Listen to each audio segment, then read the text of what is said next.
Good afternoon, Trump's family. Welcome back to my channel. Have a good day and God bless you.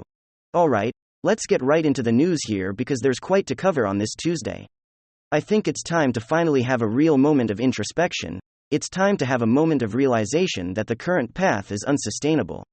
You know, at one point, I was convinced that Democrats were just screwing themselves. And what they were doing was unsustainable. All the crazy wokeness, failed economic policies, the foreign domestic policies, there's no way it's sustainable. The Democrat Party is going to implode and the pendulum is going to shift. But I'm going to be very honest with you guys. I think my perspective is changing entirely after the election that just passed. A lot of people want to say a lot of things. And look, there might be other factors. I'm not denying it.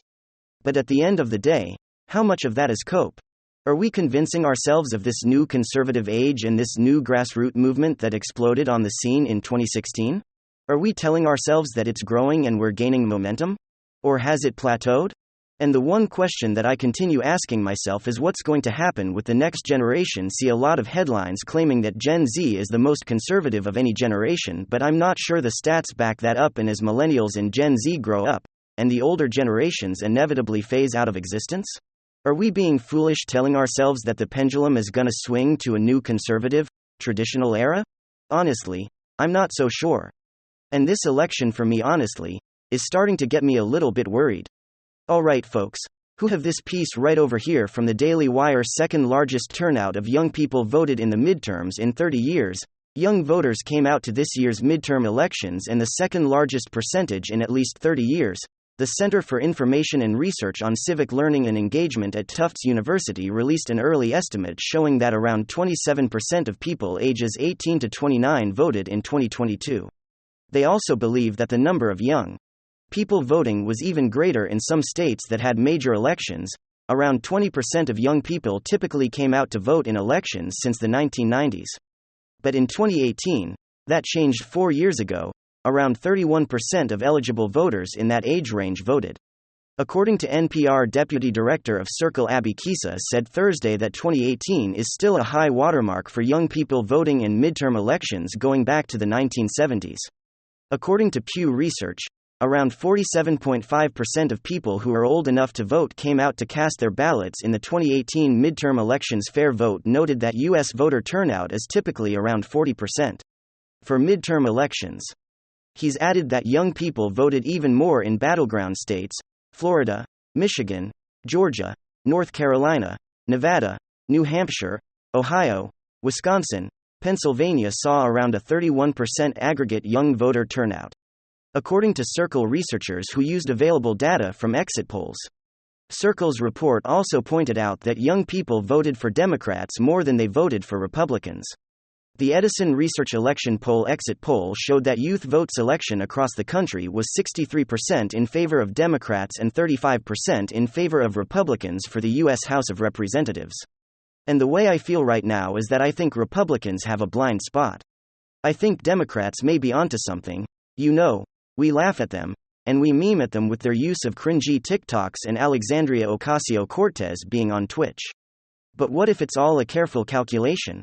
What if they realized that they no longer need to be the party of the working class? They no longer have to have strong stances on border protection, crime, or even the economy. All they have to do is pander to the youth votes and continue to push their voter drive initiatives on all of these social media platforms like TikTok and others targeting youngsters and getting them to show up to the polls to vote for the future socialist dream? What if we are underestimating that, played a role again, in the election analysis? I think for most people who are doing predictions looking at the data, understanding historically that midterm elections tend to be low voter turnout, and especially with young voters, the thought process was that youngsters would be too busy playing Minecraft to show up and actually vote. Or maybe that's no longer the case. And maybe with all the changes to the voting system, especially voted by mail, maybe it's become convenient enough for more youngsters to participate. And Democrats know that these young minds are malleable, easy to manipulate, especially when it comes to the whole student loan thing. You have youngsters going to school accumulating student loan, and if you tell them we're going to cancel tens of thousands of dollars of your student loan, well then their vote is pretty much guaranteed it's secured, especially considering they're in these extremely leftist environments. These leftist communist indoctrination centers that we call universities, and so it's no wonder we saw data from the University of Michigan where students attending that university voted 94% for Gretchen Whitmer and Democrats down the line. We got to come to terms with reality here. Each and every single generation is becoming more and more left-leaning. A lot other people say Gen Z is the most conservative generation of them all. But really, if you look at the data, they're the least. Now you could also interpret this data that as people get older and older, they tend to pick a side and they tend to trend Republican. Of course, that's true. But in a certain way, it feels as though that trend is weakening with the collapse of masculinity and testosterone. And just the wacko progressive youth culture that's developed, just how widespread it's become. I think there's a serious threat of this woke mind virus being a lot more malignant than initially expected. And so, of course, the question that I think people need to be asking themselves is, what's the cure?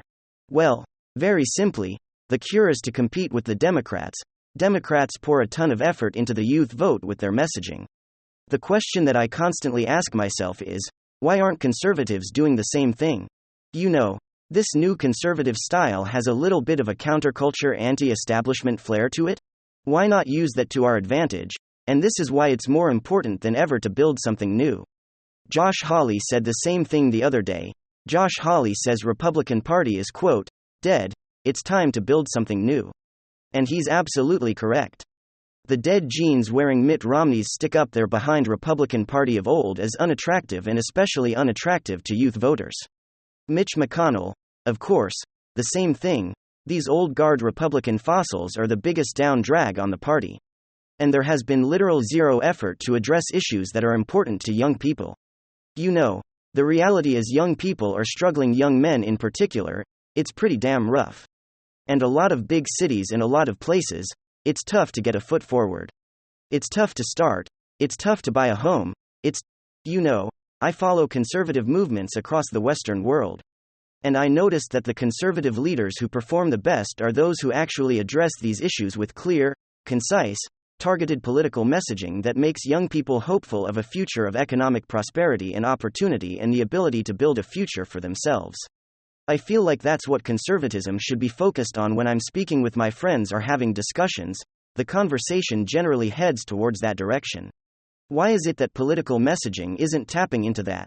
Why is it that right-wing political messaging isn't tapping into that need and want of young people to be able to establish themselves in society unless Republicans offer a clear alternative solution, alternative vision to what the Democrats are promising?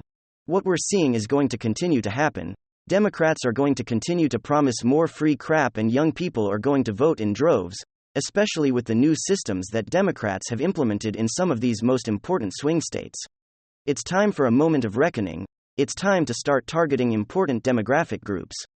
And clearly, that's what Democrats are doing and Republicans are failing at. You know, the fear of socialism might work in places like Florida, where Latino voters or particular Hispanic communities can resonate with that messaging, and it leads to amazing election results. But what we're learning is what now works in Florida doesn't necessarily work in other places. And it's time for the Republican Party to have a massive rebranding moment. And it's time to start targeting demographics and start crafting some strong messaging campaigns to compete with the Democrat machine. Underestimate the Democrats at your own peril. It's time to start playing the game. That's my opinion. And this is some big news. It turns out that Disney is learning about one of the fundamental laws of the universe the hard way. Stay with me, get woke, go broke. And that's exactly what's happening to Disney as we speak. Last week, Disney market shares dropped to their lowest value in nearly a decade.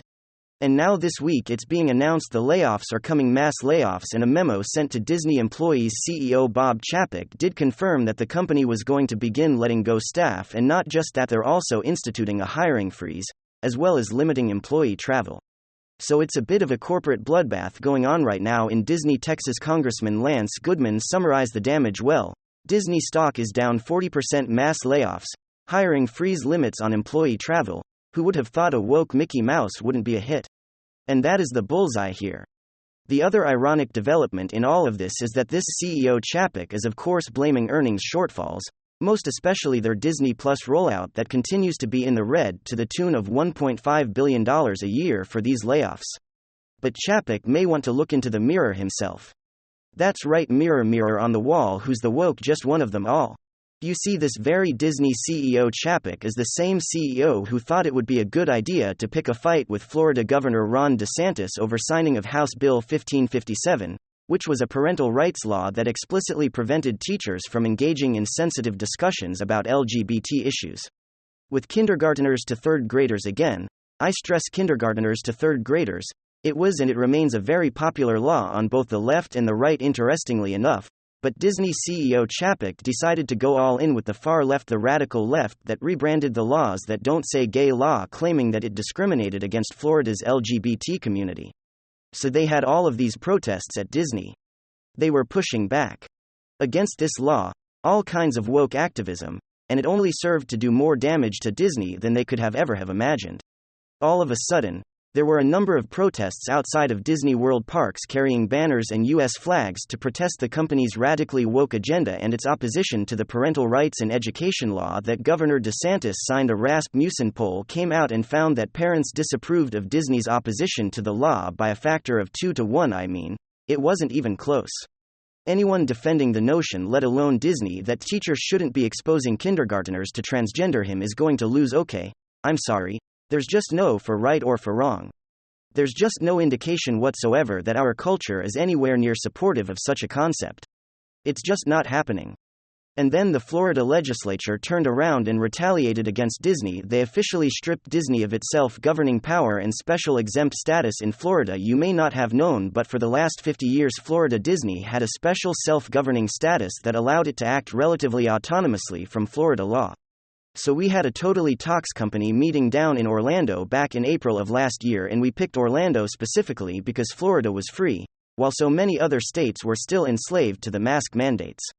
But then when we went to dinner at the Disney food court, which is open to the public, it's outside of the Disney World Park, it's a part of it but outside of it. When we got there they refused to seat us because of none of us had any masks. So while it was illegal to require masks throughout the state, Disney had the legal right to make up its own laws and require them. Well, those days are over. DeSantis signed into law the revoking of that special legal autonomy that Disney had for 50 years. And what was the end result in all of this? This crusade for woke values by Disney. According to the Washington Examiner, by April of this year, Disney had lost over $50 billion in market value since picking that fight with Ron DeSantis. It was a total wipeout. Ron DeSantis utterly crushed Disney, and that is what's ultimately behind these layoffs and hiring freezes going on right now. Earning shortfalls are not to blame. What's to blame is the CEO's bumbling idiocy when it comes to one of the fundamental laws of the universe. And you know how President Trump memorably described that as what everything woke turns to shit. Okay. And it's true. It's true. Just ask these employees at Disney. Ask the employees of Facebook or Meta, whatever the hell they're calling themselves of late. It was just announced that they're laying off 13% of their workforce. It's a total of 11,000 jobs. Facebook's crumbling. And of course, this is all after Zuckerberg admitted that they had been working with the FBI to actively censor news stories that were damaging to Biden in the lead up to the last election. As it turns out, millions upon millions of users in the United States and Canada have had it. They've closed their accounts. They've dumped Facebook. In fact, Gen Zers and millennials basically barely even acknowledge that Facebook exists.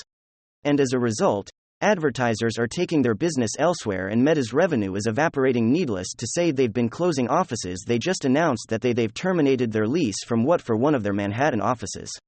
Other offices are shrinking as they transition to hybrid work from home, and of course, there are now the inevitable layoffs, and like Disney, 1,000s of them. So we'll of course be keeping an eye on the continued implosion of woke corporations, very important as part of the culture wars. As more and more companies inevitably learn the hard way. Get woke, go broke. Thank you very much. WWG1WGA. Hit the like button. Hit the subscribe button to watch the next episode.